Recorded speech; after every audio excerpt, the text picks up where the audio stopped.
Afternoon, guys. So I use this thing. This is a blower to replace like canned air. Problem here is that after a while the battery doesn't work quite as well. Luckily for me, I happen to have an alternative battery source. So what we're going to do is we're going to convert this thing to run off Milwaukee M12s. Let me show you how.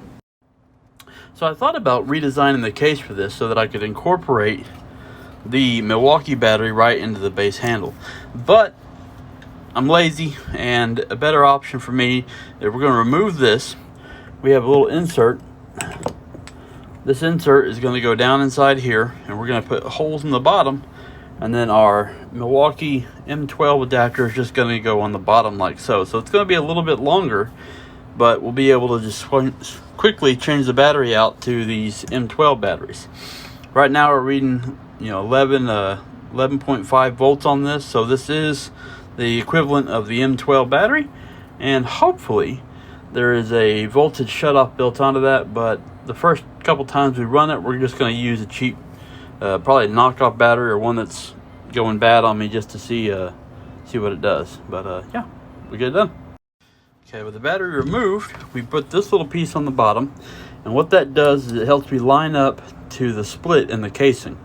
So we're going to drill these 3 holes, and those 3 holes correspond to the 2 holes that are going to be used to mount the battery on the bottom, and the one in the middle where the wires are going to go through from the bottom or from the top of the adapter piece.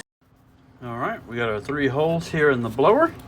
Now we just assemble this. I've already made the actual spade pieces that are going to go into the top of the battery, so we need to put those in there and epoxy them in place, and then we can screw the whole thing together. So we got our little spades in place, and normally what I do is I'd epoxy these, but for the application, for what this is going to be, we're just going to fill this up with hot glue, some Gorilla hot glue. The adapter ring in place with a little bit of hot glue to hold it in place, and now we just need to run the wires. Okay, we got our wires in place, got a battery on here. We're going to do a little quick test on it.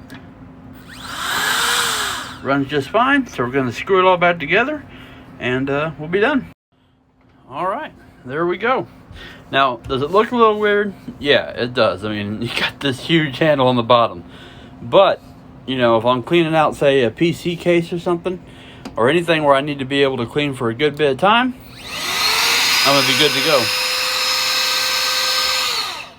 And when it dies, instead of having to wait a few hours to charge it, just grab a new battery.